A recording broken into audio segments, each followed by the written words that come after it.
RBI लेके आया है रुपए को बचाने का प्लान।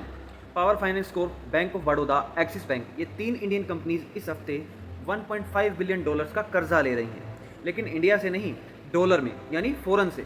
ये खबर तुम्हें बोरिंग लग सकती है, लेकिन ये सीधा हमारे इंडियन रुपीस को बचाने का प्लान है और किसी ने तुम्हें ये नहीं समझाया होगा। जी हाँ, आज हम इसी बारे में बात करेंगे। स्वागत है आप सभी लोगों का इंडिया मनी मैटर्स के एक और नए एपिसोड में। चलिए शुरू करते हैं। इंडियन लैंडर्स इस हफ्ते 1.5 बिलियन डॉलर्स के बॉन्ड इशू की प्राइसिंग लॉक करने वाले हैं, क्योंकि एक सस्ती हेजिंग फैसिलिटी ने फॉरेन करेंसी इश्यूएंस में अचानक रश लगा दी है। पावर फाइनेंस को 500 मिलियन डॉलर्स के बॉन्ड्स बेचने वाली है। ये पहली नॉन बैंक लीडर है जो डॉलर्स बॉन्ड टैप कर रही है। इंडिया ने इस महीने एक फॉरेक्स स्वैप फैसिलिटी ओपन की थी रुपी हेल्प करने के लिए।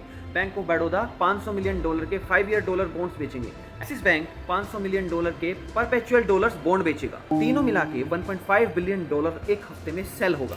मेन स्टोरी ये है, ये फॉरेक्स स्वैप फैसिलिटी क्या है। 5 जून 2026 की मॉनेटरी पॉलिसी मीटिंग में आरबीआई ने रुपी को सपोर्ट देने के लिए एक सीरीज ऑफ मेजर्स अनाउंस की। इनमें से एक था सेशनल एफएक्स स्वैप फैसिलिटी, जो सितंबर 30, 2026 तक अवेलेबल है। पब्लिक सेक्टर कंपनीज के एक्सटर्नल कमर्शियल बोरोइंग्स को इंसेंटिवाइज करने के लिए, मतलब इंडियन कंपनीज जैसे ईएफसी विदेश से डॉलर में कर्जा लेंगी।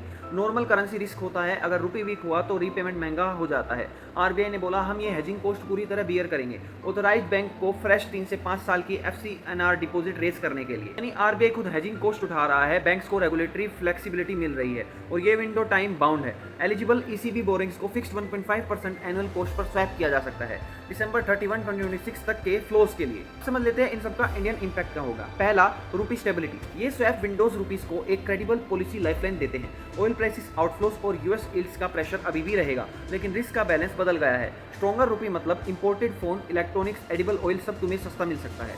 दूसरा, NRI connection. Business standard report कहता है कि बैंक्स एफसीएनआर डिपॉजिट रेट 150 से 200 बेसिस पॉइंट तक बढ़ा सकते हैं। कुछ लैंडर्स ऑलरेडी 7% से ज्यादा रेट कोट कर रहे हैं। अगर तुम्हारा कोई रिश्तेदार एनआरआई है, ये उनके लिए एक बेहतरीन इन्वेस्टमेंट विंडो बन सकती है। तीसरा, कंपनीज का कॉन्फिडेंस सिग्नल। एचडीएफसी बैंक ने पिछले हफ्ते 750 मिलियन डॉलर के बॉन्ड्स बेचे थे।